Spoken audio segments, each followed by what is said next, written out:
ನನ್ನ ಹೆಸರು ಶ್ವೇತಾ. ನಾನು ಇದೇ ಮೊದಲನೇ ಸತಿ ನನ್ನ ಯೂಟ್ಯೂಬಲ್ಲಿ ವಿಡಿಯೋನ ಅಪ್ಲೋಡ್ ಮಾಡ್ತಾ ಇದ್ದೀನಿ. ಏನಾದರೂ ತಪ್ಪಿದ್ರೆ ಕ್ಷಮಿಸ್ಬಿಡಿ. ಲಾಸ್ಟ್ ಮಂತು ನಾವು ಅಲಾಪಿಗೆ ಹೋಗಿದ್ವಿ.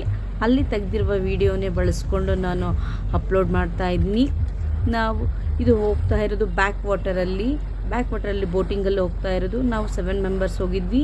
ನಾನು, ನಮ್ಮ ಮನೆಯವರು, ಅಕ್ಕ, ಬಾವ, ಡ್ಯಾಡಿ, ಮಮ್ಮಿ ಹಾಗೂ ಒಬ್ಬರು ಡ್ರೈವರ್ ಹೋಗಿದ್ವಿ. ನೋಡಿ, ಅಲ್ಲಿ ಪ್ರಕೃತಿ ಸೌಂದರ್ಯ ನೋಡಲು ತುಂಬ ಸುಂದರವಾಗಿದೆ. ಆ ಸಮುದ್ರದ ದಂಡೆಯಲ್ಲಿ ಅಲ್ಲಲ್ಲೇ ಚಿಕ್ಕ ಚಿಕ್ಕ ಬ್ಯಾಕ್ ವಾಟರ್ನ ದಡದ ಮೇಲೆ ಚಿಕ್ಕ ಚಿಕ್ಕ ಮನೆಗಳಿದ್ದಾವೆ. ಆ ಮನೆಗಳವರು ಏನೇ ಒಂದು ವೆಜಿಟೇಬಲ್ಸ್ ತರಬೇಕಾದ್ರೂ ಅವರು ಬೋಟಿಂಗಲ್ಲೇ ಹೋಗಬೇಕು. ನೋಡಿ, ಇದೆಲ್ಲ ಸುತ್ತಮುತ್ತಲು ತೆಗ್ದಿರೋದು. ಇಲ್ಲಿಗೆ ಬರ್ತಾರೆ ನೋಡಿ, ಇವರು ನಮ್ಮ ಮನೆಯವರ. ಅಲ್ಲಿ ಕೈ ಕಾಣಿಸ್ತಿದ್ದೀರಲ್ಲ, ಹಾಯ್ ಅಂತಿದ್ದಾರಲ್ಲ, ಇವರೇ ನಮ್ಮ ಮನೆಯವರು. ಅಲ್ಲಿ ಪಕ್ಕಕ್ಕೆ ಮಲಗಿರೋದು ನಮ್ಮ ಭಾವ. ನಾನು ವಿಡಿಯೋ ತೆಗಿತಿರೋದೇ ಗೊತ್ತಿಲ್ಲ, ಅವಳು ನಮ್ಮ ಅಕ್ಕ. ಅದಕ್ಕೆ ಏನು ರಿಯಾಕ್ಟ್ ಮಾಡ್ತಾ ಇಲ್ಲ. ನೋಡಿ, ಅಲ್ಲೆಲ್ಲ ಜಾಸ್ತಿ ಸ್ವಲ್ಪ ಕೇಳ ಅಂದರೆ ಜಾಸ್ತಿ, ಇಲ್ಲಿ ಸ್ವಲ್ಪ ತೆಂಗಿನ ಮರಗಳೇ ಜಾಸ್ತಿ ಅಲ್ವಾ, ಹಾಗಾಗಿ ತೆಂಗಿನ ಮರಗಳೇ ಜಾಸ್ತಿ ಇದ್ದಾವೆ. ನೋಡಿ, ಅದೆಷ್ಟು ಚೆನ್ನಾಗಿ ಕಾಣಿಸ್ತಾ ಇದೆ.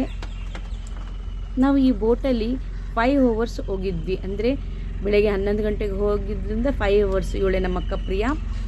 ಅಲ್ಲಿ ಮಲಗಿದ್ದಾರಲ್ಲ ಹಿಂದ್ಗಡೆ, ಅವರು ನಮ್ಮ ಮಮ್ಮಿ, ಅವರು ನಮ್ಮ ಡ್ಯಾಡಿ, ಇವ್ರು ನಮ್ಮ ಮನೆಯವರು. ನಾವು 5 hours ಹೋಗಿದ್ವಿ.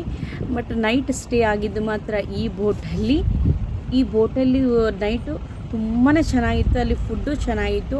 ಬೆಳಗ್ಗೆ 2 hours ಆ ಬೋಟಿಂಗಲ್ಲೂ ಸತನು ಟ್ರಾವೆಲ್ ಮಾಡಿದ್ವಿ 2 hours. ಅದರದ್ದು ನೆಕ್ಸ್ಟ್ ವಿಡಿಯೋನೂ ಇದೆ. ಅದನ್ನು ನೆಕ್ಸ್ಟ್ ಟೈಮ್ ಅದನ್ನು ಮಾಡಿ ಅಪ್ಲೋಡ್ ಮಾಡ್ತೀನಿ. Okay, thank you.